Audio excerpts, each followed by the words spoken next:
आमचे नेते राहुलजी गांधी यांनी आव्हान केलं होतं की मराठवाड्यामध्ये अत्यंत बिकट परिस्थिती आणि काँग्रेसच्या कार्यकर्त्यांनी मदतीचा हात द्यावा आणि कोल्हापूर जिल्हा हा दातृत्वासाठी नेहमीच एक पाऊल पुढे टाकणारा जिल्हा आहे आणि या जिल्ह्यातून आज हजारो किट्स आम्ही मराठवाड्याकडे रवाना केलेले आहेत। लातूरला 5 गाड्या, त्या ठिकाणी धाराशिवला 5 गाड्या, सोलापूरला 5 गाड्या, नांदेडला 5 गाड्या आणि परभणीला 5 गाड्या, या पद्धतीने गाड्या पाठवलेल्या आहेत। अजून देखील अनेक लोक मदत आमच्याकडे पाठवत आहेत। त्याचे किट्स करून दसऱ्यानंतर पुन्हा काही गाड्या आम्ही मराठवाड्याकडे पाठवू, ज्या ठिकाणी ही मदत पोचणं गरजेचं आहे तिथे पोचवायचं काम काँग्रेसच्या माध्यमातून केलं जाईल। मला आपल्या माध्यमातून लोकांना आव्हान करायचं आहे की आमच्या आव्हानाला आपण प्रतिसाद दिला।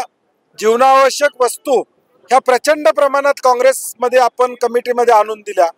आता गरज आहे ती या विद्यार्थ्यांना दप्तराची गरज आहे, बॅग्सची गरज आहे, वह्यांची गरज आहे। कृपा करून ज्याला या मराठवाड्याच्या या सगळ्या विषयामध्ये मदत करायची आहे त्यांनी दप्तर आणि वह्या दिल्या तर पुढच्या 8-10 दिवसामध्ये तेही आम्ही त्या जिल्ह्यामध्ये पोहोचवायचं काम निश्चितपणे करू। खरं तर आपण मोठ्या प्रमाणात आता मदत पोहोचलेली आहे, मात्र राज्य शासनाकडनं काय अपेक्षा नाही, राज्य शासनानं पानं पुसलेली आहेत। शेतकऱ्याच्या तोंडाला पानं पुसण्याचं काम राज्य शासनाने केलेलं आहे। शक्तीपीठ रस्ता 86,000 कोटीचा पाहिजे, परंतु शेतकऱ्याला ज्याची शेती उद्ध्वस्त झालेली आहे त्याला मात्र द्यायला पैसे सरकारकडे नाही आणि म्हणून शेतकरी विरोधी सरकार असलं की या सगळ्या गोष्टी घडतायत। नुसत्या घोषणा झाल्यात, ज्या घोषणा 2200 कोटीच्या झाल्या त्या मागचे पैसे द्यायचं काम चालू आहे। या आत्ताच्या पंचनामे अजून पूर्ण व्हायचे आहेत, पैसे कधी मिळणार याची शाश्वती नाही।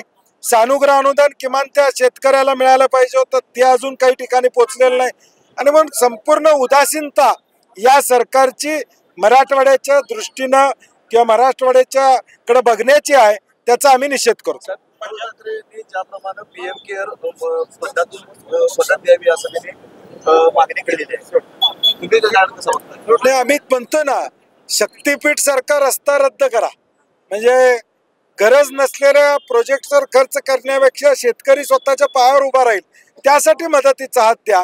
गरज नसलेल्या गोष्टी या राज्यात करण्यापेक्षा आज शेतकरी अडचणीत आहे त्याला हातभार लावा, सहकार्य करा, अशी आमची अपेक्षा। बिहारला थेट पैसे मंजूर केल्या महिलांसाठी, मात्र आजच्या घडीला महाराष्ट्राकडे बघायला केंद्राकडे नाही, हे प्रत्येक गोष्ट ही निवडणुकीशी निगडीत आहे। भाजपची कुठलीही घोषणा ही निवडणुकीशी निगडीत असते आणि म्हणून कदाचित जिल्हा परिषदच्या निवडणुकाच्या आचारसंहिता लागायच्या आधी घोषणा होईल।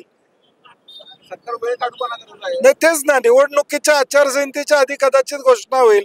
आम्ही जी मागणी करतोय 50,000च्या वर हेक्टरी द्यावं, ती मागणी कदाचित निवडणुका जाहीर व्हायच्या आधी 2 दिवस सरकार करेल, जेणेकरून निवडणुकीला सामोरं जाताना आम्ही काहीतरी केलं हे दाखवायचा केविलवाना प्रयत्न असेल।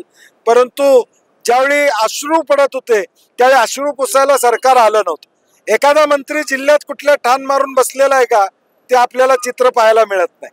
सगळे येतात आणि जातात अशी परिस्थिती आहे आणि म्हणून सरकारची अनास्था या संदर्भातली स्पष्टपणे लोकांच्या समोर दिसून आली।